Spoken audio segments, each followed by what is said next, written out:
Olá, tudo bem? Mais uma edição do Trajetórias por aqui. Dessa vez, tendo a alegria de conversar com a psicóloga e psicanalista Adriana Mendonça, que é autora de livros, tradutora de livros, e, além disso, a Adriana é coordenadora e professora do curso de especialização de psicoterapeutas para adultos maduros no Instituto Ciro Martins. Por que eu convidei a Adriana dessa vez? Nós estamos iniciando o ano, e cada ano que se inicia, abre na nossa frente um fronte, um novo horizonte, que traz consigo grandes e bons desafios. Eu conheço a Adriana por muito tempo, porque nós já tivemos algumas ações conjuntamente, algumas ações profissionais conjuntas, e a Adriana é uma das especialistas nesse assunto adulto maduro. Esse assunto é um assunto que me traz muitas curiosidades, porque vem ao encontro do meu momento de vida profissional e pessoal, e eu tenho para mim, com a energia que ainda tenho, com a curiosidade que minha própria, acho que oriunda do meu pai, herdado do meu pai, em que eu tomo conhecimento, a partir da medicina e da ciência, de que nós temos muitos anos pela nossa frente ainda. Quem sabe 90, chegaremos aos 100, alguns dizem que nós chegaremos aos 120. Eu, na minha fase atual, com 65, acho que eu cheguei na metade da minha vida. Ou seja, eu tenho muito ainda para fazer e muito ainda para realizar e muitos sonhos a conquistar. E por isso, esse assunto hoje de adulto maduro com a Adriana, e eu queria que a Adriana chegasse, então, nesse nosso momento aqui, te apresentasse brevemente, para que nós pudéssemos conversar como é que ela chegou a ser hoje uma especialista neste assunto que tem a ver com a nossa faixa etária adulto maduro. Oi, Adriana, bem-vinda. Oi, Suzana, que prazer falar contigo, querida.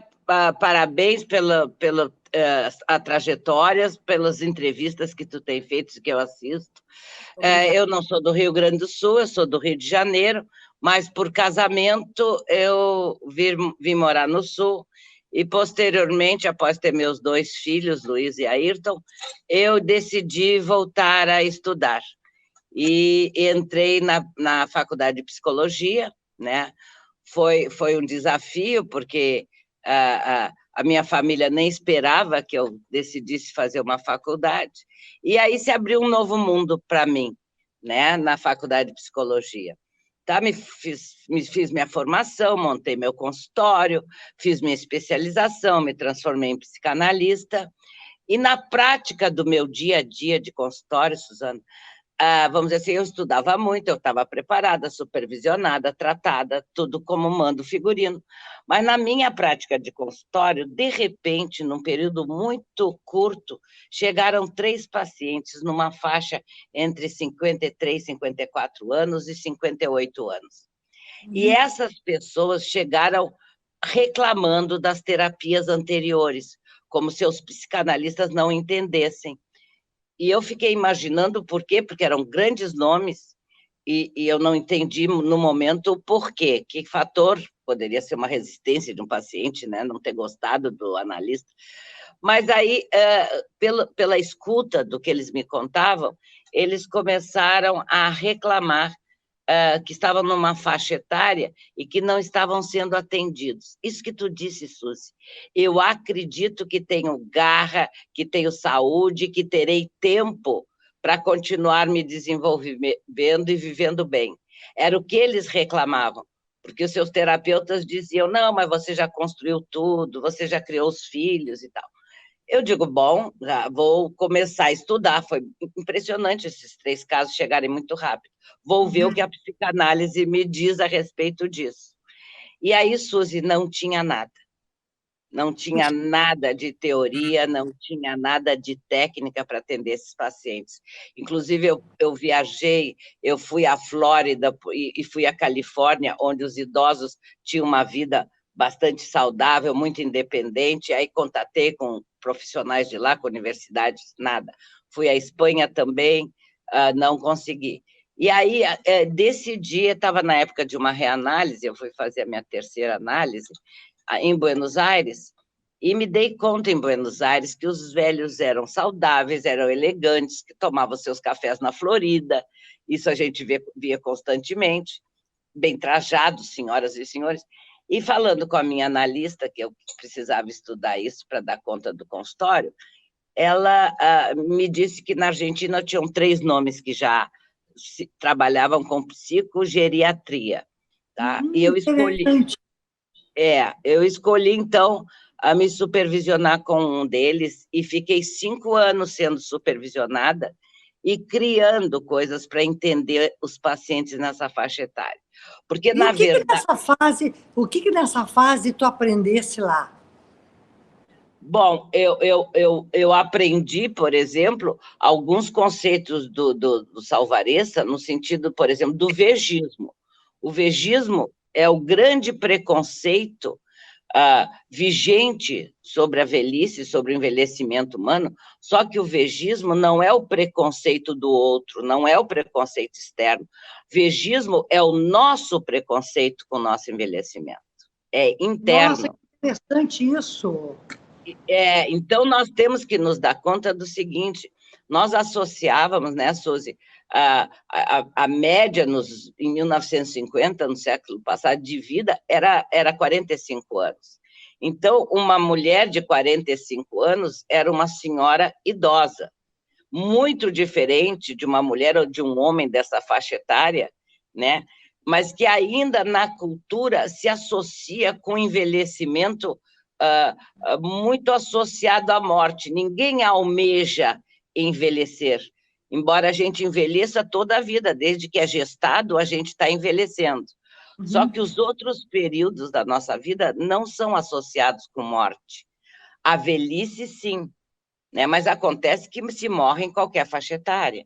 Acontece, claro, né? Óbvio. Bom, então eu precisava ter uma escuta e ter algum suporte teórico para entender meus pacientes, né? E cada vez mais eles vinham chegando, porque exatamente isso, porque as pessoas se davam conta que precisavam viver e não tinham exemplo de gerações anteriores. Nós pertencemos, essa geração de pessoas maduras, à primeira geração de pessoas com a qualidade de saúde, de vida, com sensualidade, com desejos, com possibilidades de reformular profissões, de ampliar, de formular novos relacionamentos, enfim. Nós temos uma potência que nas gerações anteriores não se tinha igual, a não ser alguns exemplos, algumas pessoas mais qualificadas que viviam mais plenas. Mas, hoje em dia, é a maioria de nós. Nós estamos muito plenos aos 50, 60 anos, 70 anos.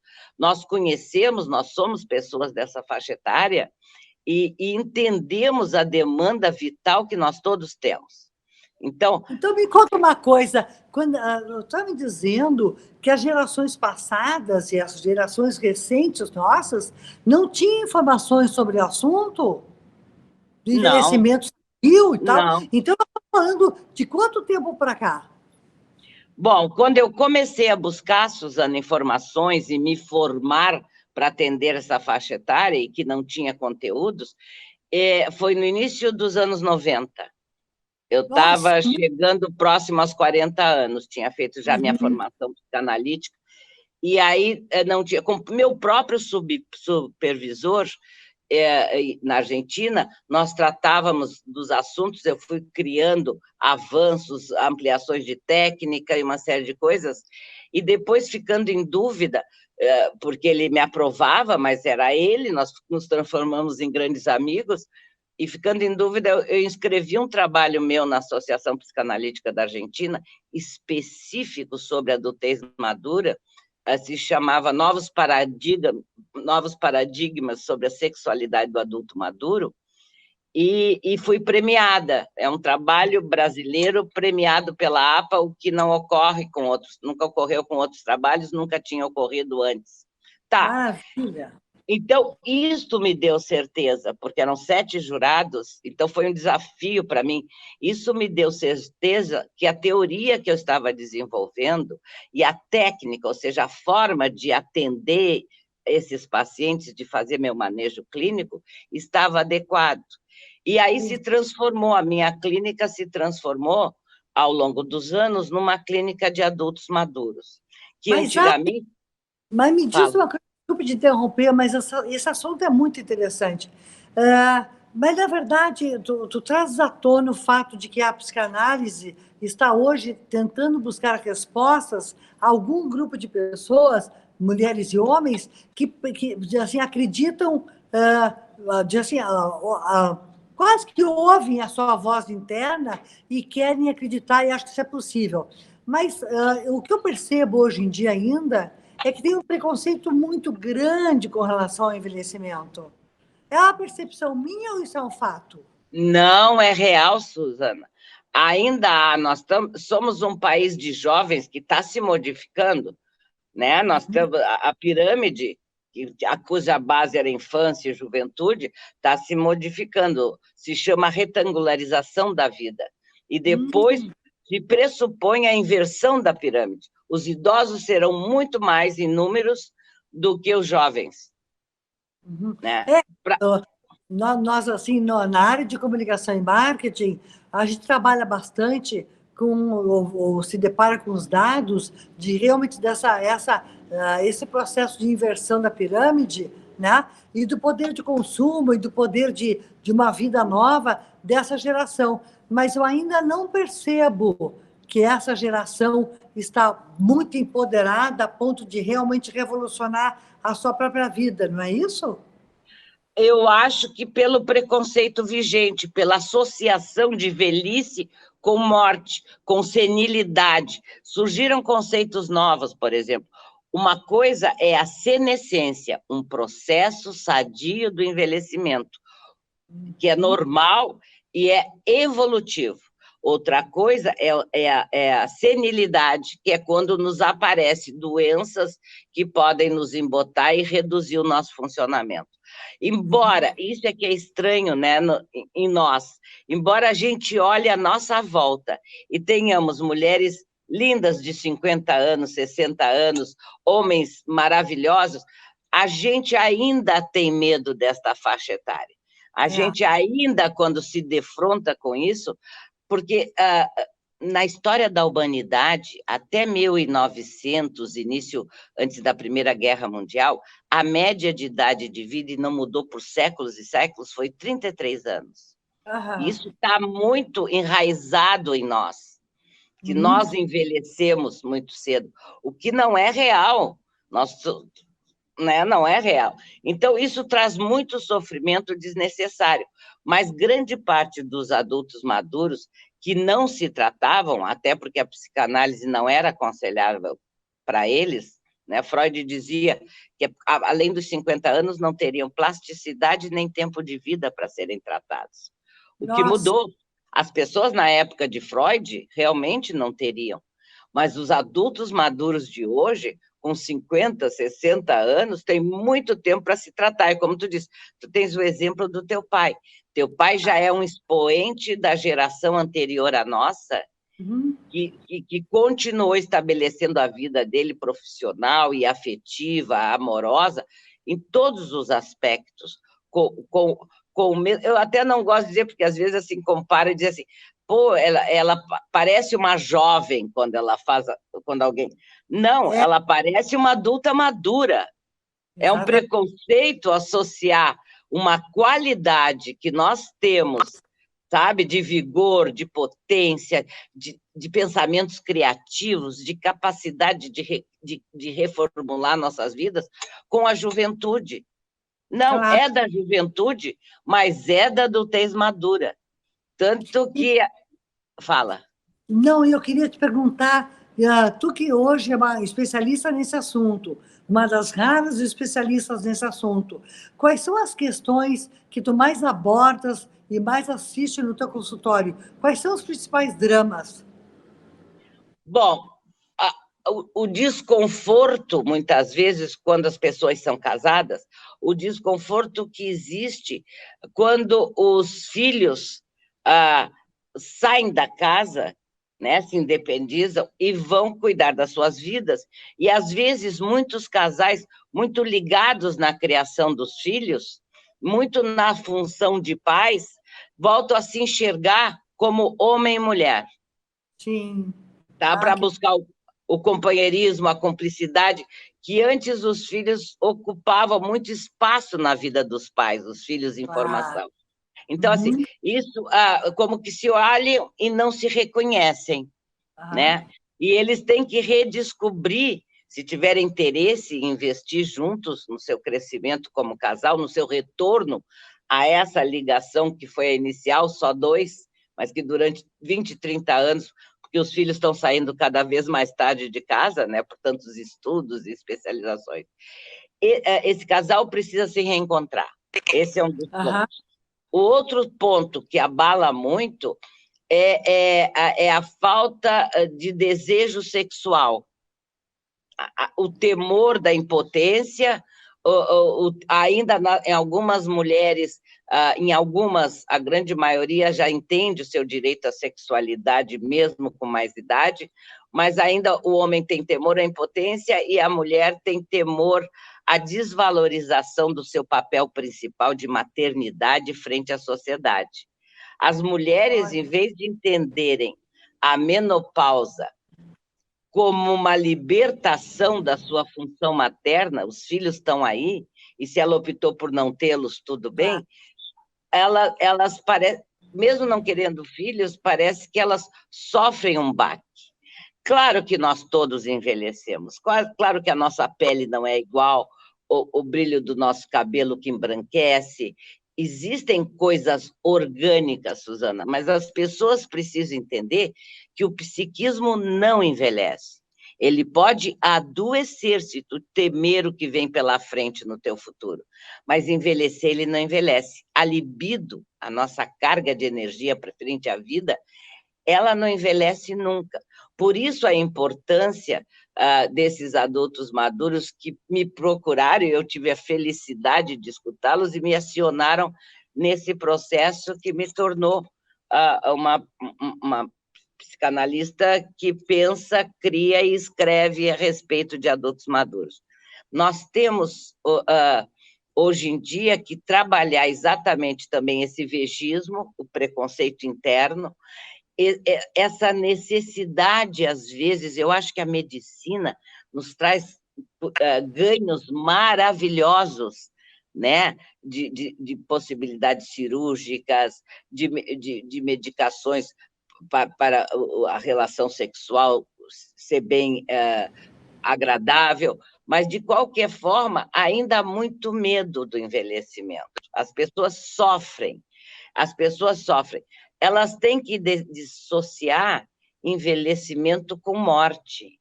Não, nós estamos numa transitoriedade. A finitude virá depois, mas antes temos muita vida para viver. Pois é, eu queria te levantar um assunto que a mim parece muito vigente. Eu percebo que realmente existe esse receio com relação ao envelhecimento, às limitações físicas, os condicionamentos físicos, isso é fato, isso realmente existe, né? Sim. Agora, eu acho tão interessante, porque me parece que vigora muito mais esse temor e esse sofrimento do que ou se perguntar a si mesmo o que eu posso fazer nessa fase da minha vida. O que eu posso ainda fazer? O que eu posso realizar? E por que a gente não tem essa condição interna? E, às vezes, até existe uma condição interna, mas eu percebo que a conversa sobre o assunto é limitada, porque a maioria das pessoas realmente, efetivamente, tem o temor, tem o receio, tem a insegurança, e às vezes até tem um pânico. É isso mesmo? É isso mesmo. Muitos têm muito medo de envelhecer e vou te dizer, de certa forma, nessa tentativa de não envelhecer, se envelhecem. O que eu quero dizer? Como assim? se tornam pequenos por dentro na sua angústia, assustados. Exemplo, pessoas que, em vez de serem mais criativos e ampliarem o seu contexto, se aposentam e não criam mais nada. A aposentadoria é algo muito crítico na vida do sujeito, porque a aposentadoria se dá hoje em dia ainda muito cedo, a não ser profissionais liberais, né? Mas profissionais concursados e tal, muito cedo, e as pessoas ainda têm aquele comportamento do aposentado de pijama em casa, vendo TV e novela. E aí traz uma angústia e um vazio, porque como as pessoas não morrem, Susana, elas vão passar 30 anos assim. As mulheres, estava na tua pergunta, tendem, às vezes, a achar que deveriam se satisfazer em ser avós. Seus netos, os nossos netos nos preenchem, nos encantam, mas é uma parcela da nossa vida. Aquela vovó clássica do sítio do Pica-Pau Amarelo não tem mais espaço. Não tem mais espaço. As avós hoje viajam, demandam, amam, se enfeitam, se embelezam. O risco é que a pessoa, nessa ânsia de esconder a idade, às vezes a gente observa até uma certa deformidade nas expressões, na expressão, na face, pelos recursos que buscam, né? Se transforma numa neurose, né? A aparência, né? Embora seja mais confortável, não é ficar com as rugas, que maravilha que se pode ter, mas um processo suave de conforto. Por exemplo, quanto ao esporte. O esporte, eu digo assim, bom, não dá mais para jogar uma pelada de fim de semana, porque tu podes infartar, né?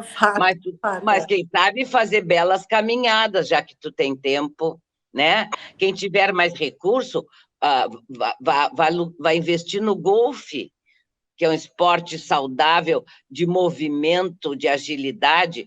Então, eu acho assim, nós temos que viver desde pequenos, e essa é a nossa busca, confortáveis no nosso psiquismo e confortáveis dentro do nosso corpo.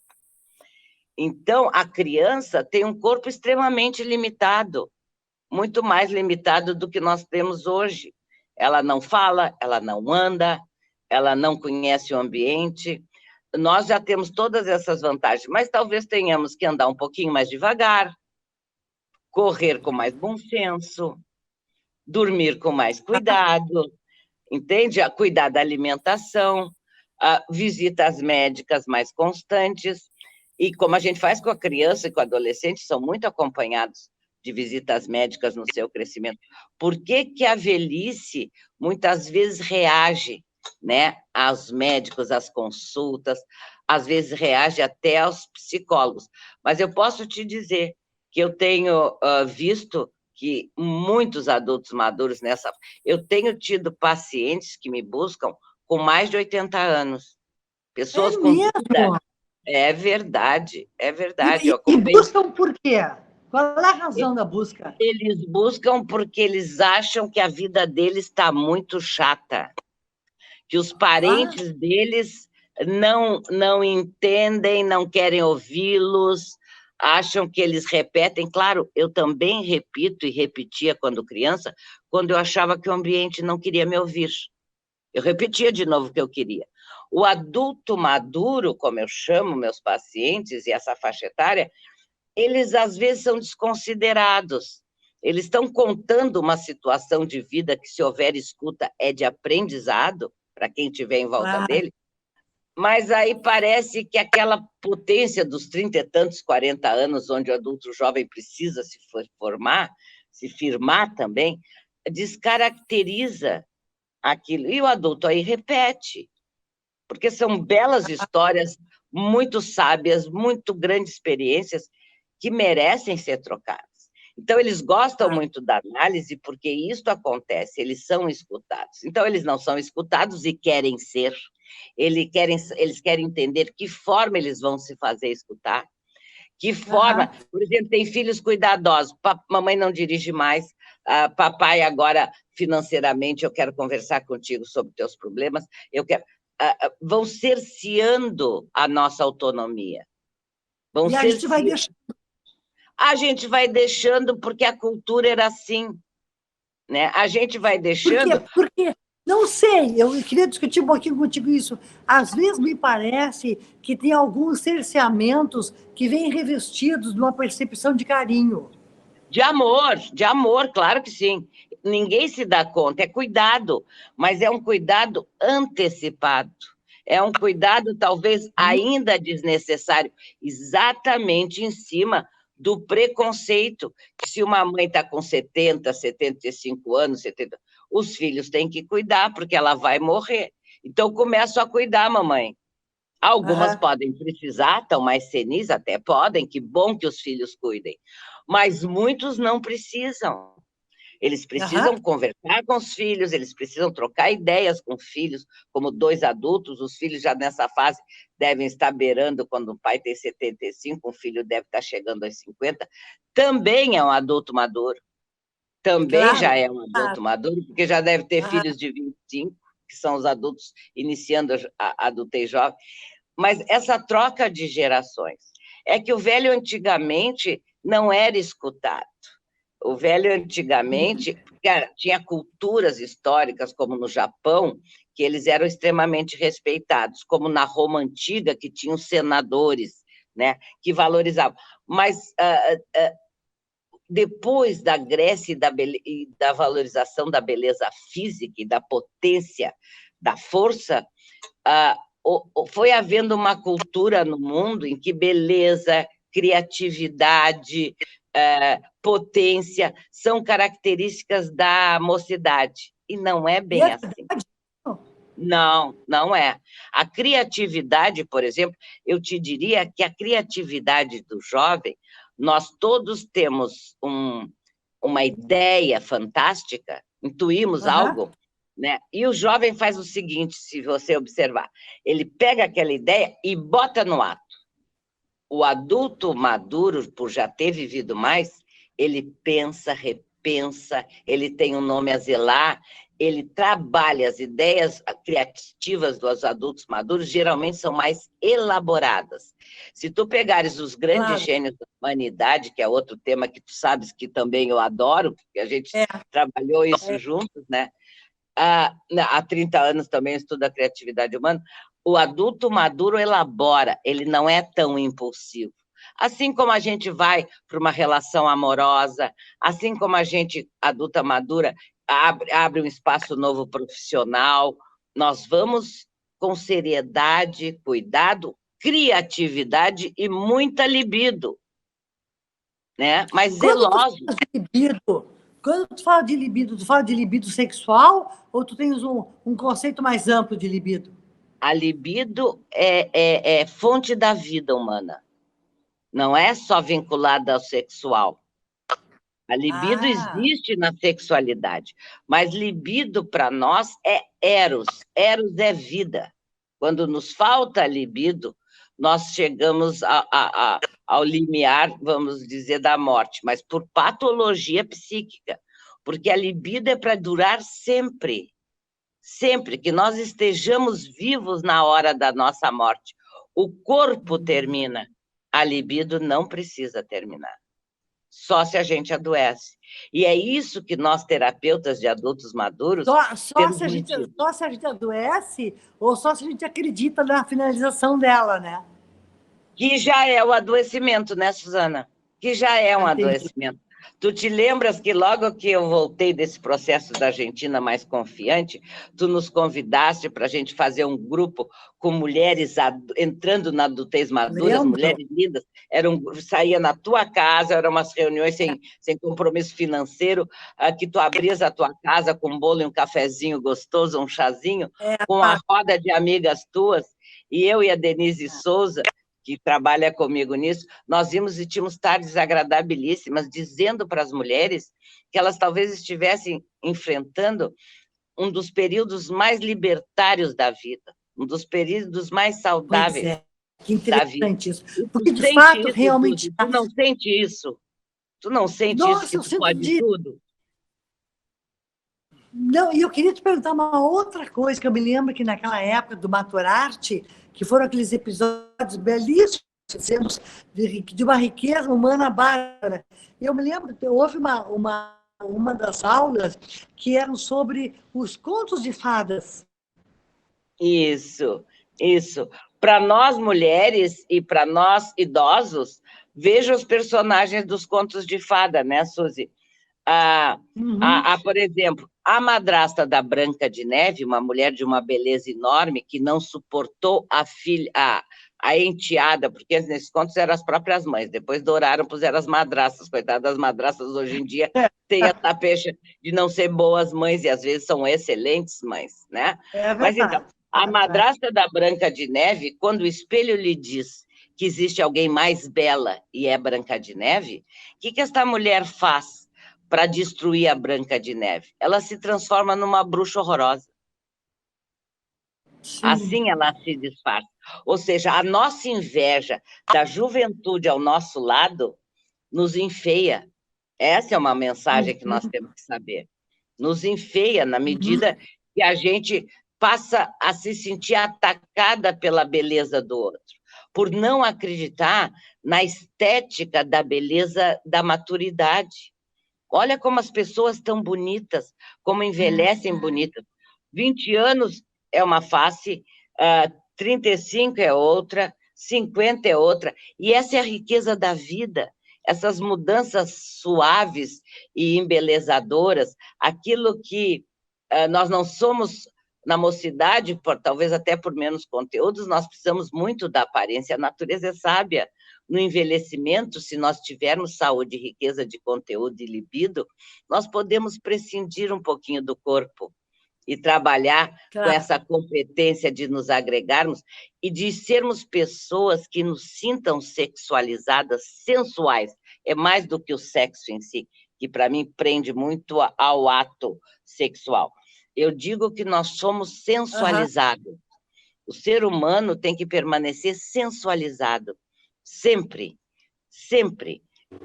É imprescindível, e a gente pode, até na hora da morte, ser assim, sabe? E isso nos Eu acho que ensina até a morrer. Fala, Suzy. nós estamos falando de nos tornarmos interessantes ao longo de toda a vida, respeitando as nossas fases, né? E retirando dessas fases o que cada uma delas tem de melhor para nos dar, né, Adriana? E ir somando, porque a ideia é que se vai perdendo, Suzy, com a idade. Não, a gente vai somando, a geriatria já diz isso, a gerontologia diz isso, e por muito prazer, eu na psicanálise digo isso. É um somatório, é um somatório. As pessoas pensam só no que estão perdendo e não se dão conta de quanto estão ganhando. Talvez eu digo para ser gentil, mas certamente a adultez madura é o nosso período de maior liberdade. O adulto jovem é muito prisioneiro, tem que fazer um ninho, tem que ser um profissional adequado, tem que criar filhos, tem. O que ele tem para ele, Suzana, eu não sei. A gente vai dando umas roubadinhas nesse período para poder se constituir como sujeito e indivíduo, né? A gente rouba um pouquinho. Ah, Mas o adulto maduro, às vezes, se sente sem ter o que fazer e ele tem tudo para fazer. Ele tem tudo para fazer. maravilha, Ele pode maravilha. amar, ele pode se embelezar, ele pode estudar coisas novas, ele pode conhecer mundos novos. Se ele fez direitinho a sua missão da adultez jovem, se ele fez um lastro, que a família corra bem, que esteja tudo bem, que financeiramente ele esteja com seu canto, que ele tenha um saldo financeiro razoável, ele está pleno para viver. Ele está pleno para Maravilha. viver. É isso que eu Eu acredito e é queria, isso que eu eu, trato. Ah, eu sabia que a nossa conversa seria uma conversa muito interessante, muito inteligente, muito instigante. Mas, lamentavelmente, nós estamos chegando ao fim do nosso tempo. E eu queria te pedir que, em um minuto, tu, por favor, fizesse as tuas considerações finais. Se tu quiseres colocar os teus dados, os teus contatos, fica à vontade, para que as pessoas possam entrar em contato diretamente contigo. Mas nós temos pouquinho tempo, então, por favor, em um minuto.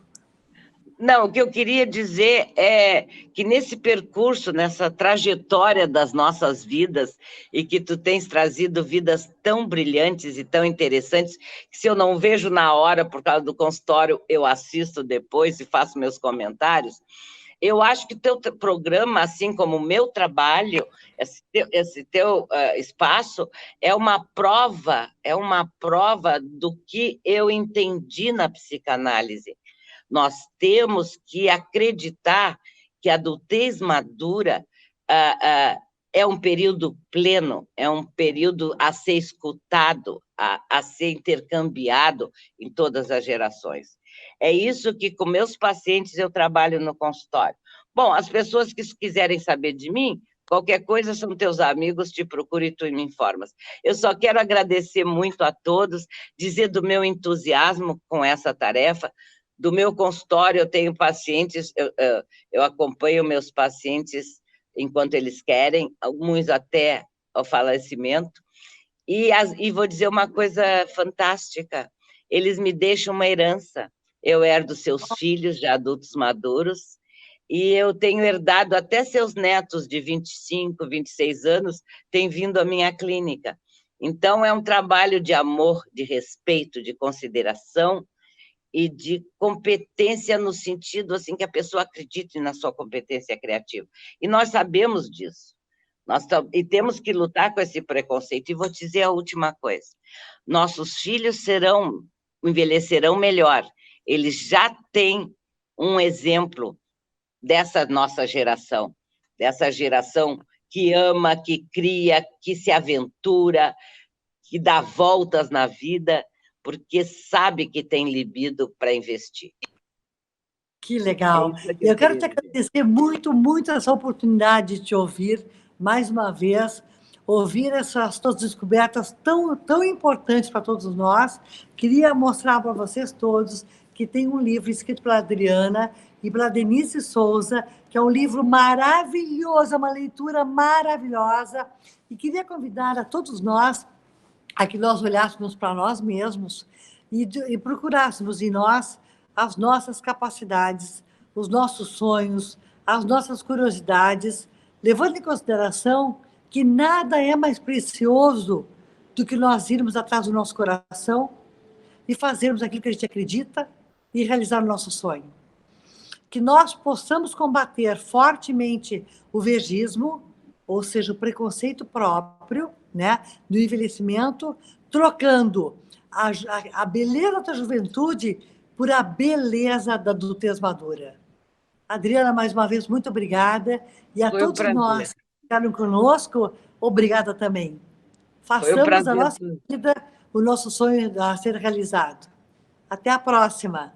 Até a próxima. Tchau. Tchau. Obrigada. Tchau. Eu que agradeço.